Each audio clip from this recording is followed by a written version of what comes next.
So today I'm going to walk you through how to take your measurements for Titania bodices and all of my different corset styles.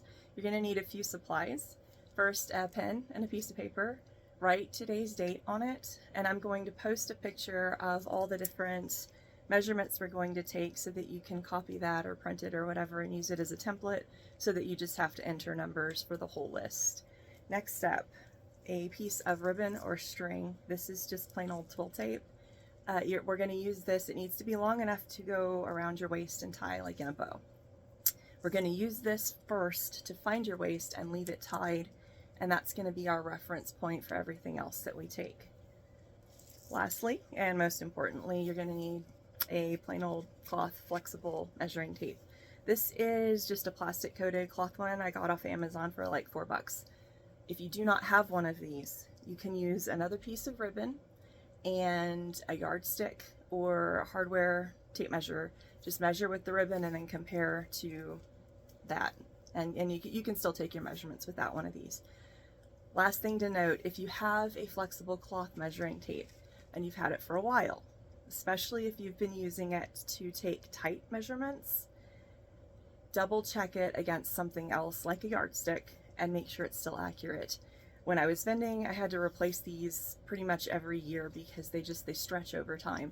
And the last thing you want to do is take the time to take all your measurements and then find out way later that they're wrong. So to get started, the very first thing we're going to do is to find our waist. And this is the measurement most often done wrong. Most people assume their waist is down here where your pants sit or where your belly button is. But your corset is going to want to settle higher up on your body at your actual natural waist. So if you can feel on your body, find your lowermost rib and your uppermost hip bone. Yes, I'm very short. There's like maybe 2.5 inches between the two. If you poke in there, that's literally the only place on your body you don't have a bone blocking something from cinching. That's where your corset is just going to want to settle naturally because it's the only spot on your body that it should be sitting. So now I've done this on my own body as a size 22 and as a size 4. So, and it's worked for both. It does take a little more work though, sometimes. So if you're having trouble mashing around, take your string. And we're going to tie it. Now you want to tie it snugly, but you don't want to tie it so much that it's like cutting in or hurting. So once it's tied where you think your waist is, if you bend around a little bit, you'll feel that it kind of moves. And it's going to settle right where your body wants to cinch. Mine is like about 1/2 inch below my rib there. That's going to be your corset waistline, and we're going to leave that tied for the rest of these, and that will give us a good baseline for all of our length measurements that we're going to take. Next up, grab your tape measure. We're going to start with our full bust measurement. Now that's not your bra size. I get people sending me bra size measurements all the time, and I don't know what to do with that. So they're not consistent between brands, and there's just really no way for me to tell anything from that. So what you're gonna do instead is find where your chest is at its fullest point, and we're gonna measure around there. Now do not pull the tape measure tight. You want to hold it firmly and make sure that there's no slack in it, but don't pull it tight. So once you have that measurement, make sure it's nice and flat there. Go ahead and write that down and make a note of where it's sitting here as it's flat, because that's what we're going to use next for our full bust to waist measurement.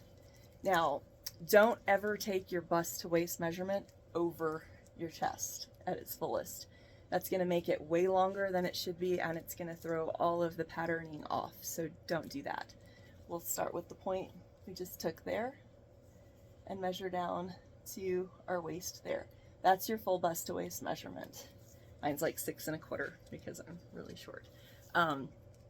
Anything between about 6 1/4 to 7 1/2 should fit fine in any of my overbust styles, like the regular overbust, the new IV that I'm going to come out with soon, and the Enchantress.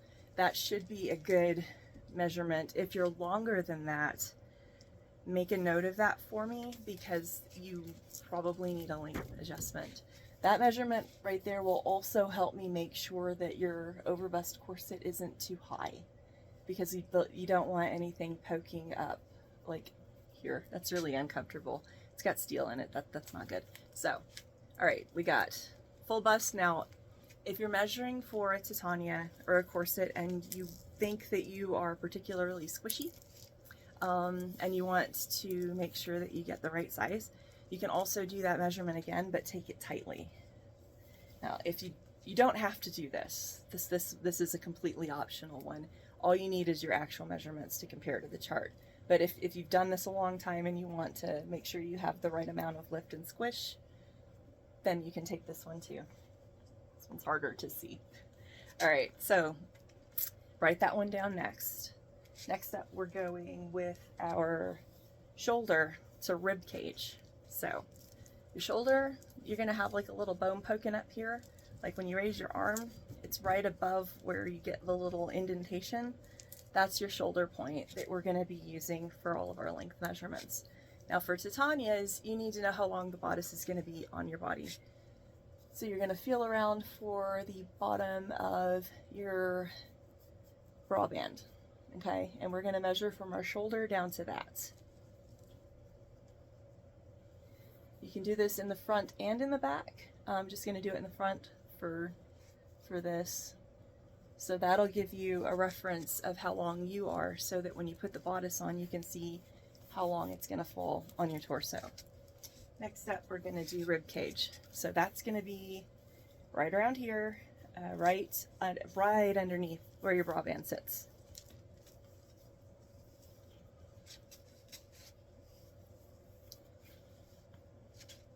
We will make a note there too. I want that flat. All right. Okay. So next up, we're going to do rib cage to waist. So that's going to be, again, taken at the side. This one actually you can take at the front. It's not going to be really any different from the base of your underwire, just straight down, or there straight down. It's fine either way. Mine is right at 4 inches. So that's the rib cage height of my Rita and Waspy corsets. They're very short. That's why I patterned those. It's really hard to find a good short-waisted corset, so those are the two. If you end up 4 inches like me, those are going to be the most comfortable corset you've ever worn in your life.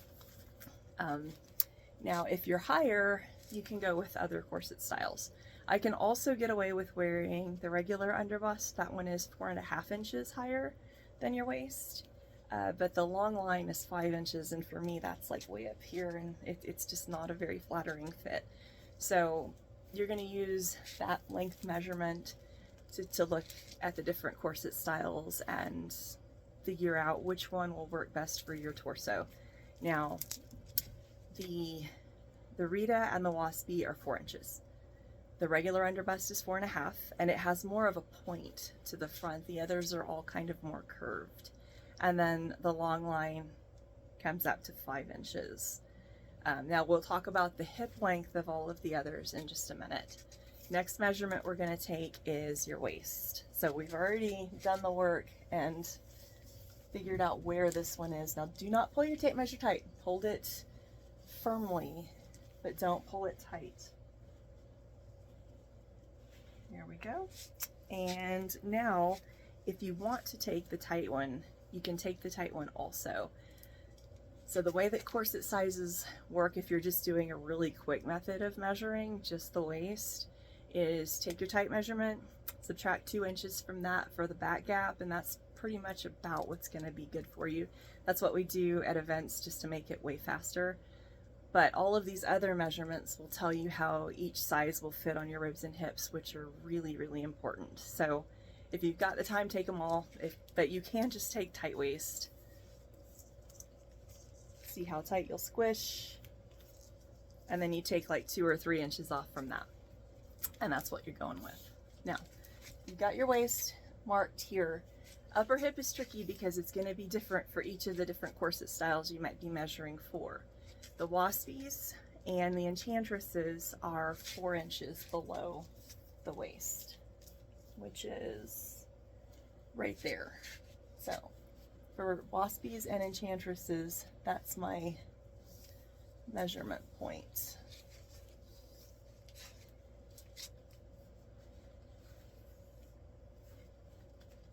This is hard with jeans on. Okay. So yeah, that's Waspies and Enchantresses.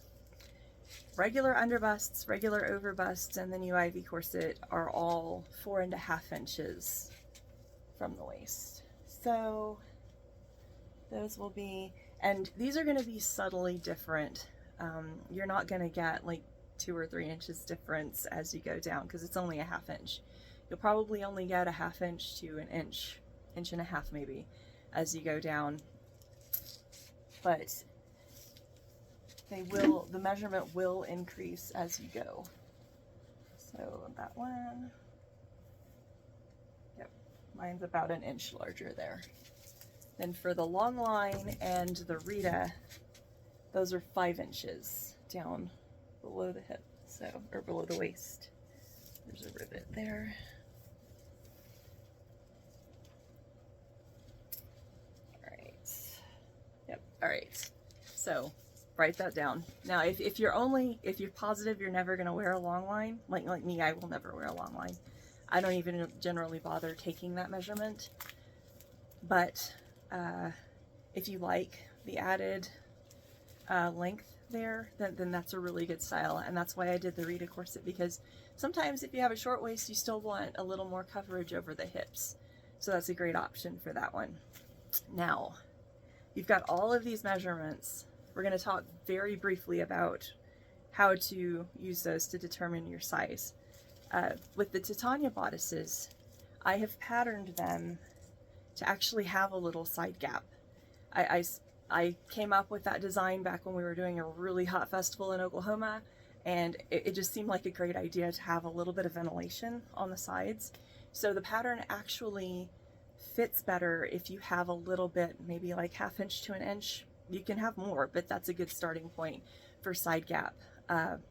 If you close the side gaps up when you first get it and only gap the front, you're going to notice that when you put your arms forward, it's going to poke. That's because you're actually changing the pattern by doing that. So what I recommend with those is that when you put them on, you decide how much front gap you want. 1/2 inch to an inch is a really cute amount of front gap. You can also just close it completely. That works too. Decide that, then decide how much gap you want at the sides, and that's the size you pick. For example, my bust measurement was 33. So, assuming I want a 1/2 inch gap here and like inch and a quarter here, I can take 4 inches off of that. Then take another 2 off for some lift and squish, because you're going to want to do that too, and that's usually about a 2 inch.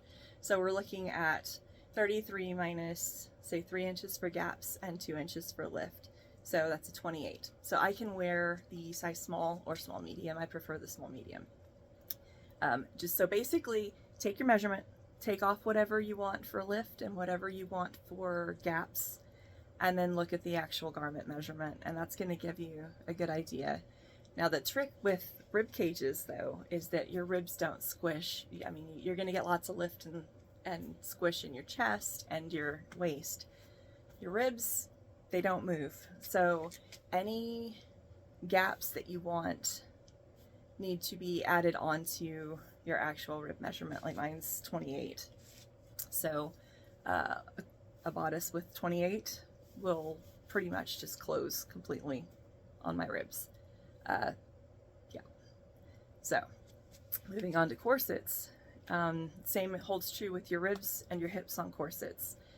You don't want any compression in those two places. In fact, if you've got a really well fitted corset on that's the right size for you, you should actually be able to put your hand under both and not feel any discomfort. If it's tight in your ribs, then it's the wrong size. You should be able to breathe, and really the only place that's compressing is here at the waist. Now you're going to want to shoot for a standard 2 to 3.5 inch gap at the back, and that the gap in the back is super important. I get asked a lot if I can just leave the back gap out entirely, and the answer is no. That is actually the most important part of a corset to have it fit you properly, is that back gap. For an example, if you take your thumbs and put them right on your spine and bend backwards, you're going to notice you're not getting any support. You've already got a bone there. You don't need steel sitting right on your spine. But if you take your thumbs again and move them out about 2.5 inches or so and bend back, you're going to notice that you have some support. That's where you want your back laces to sit. I use a really good German-made orthopedic steel down the back, and it actually picks you up and supports you. So that's what you want, and that's what you want to shoot for. So when you're looking at the measurement chart, the fit ranges that I list for ribs, waist, and upper hip are all going to give you that back gap. So if you're larger or smaller than that and you're just not really sure which one you should go with, send me a message and I can tell you exactly how all of it's gonna fit. Yeah, I think that's it. I hope that helps.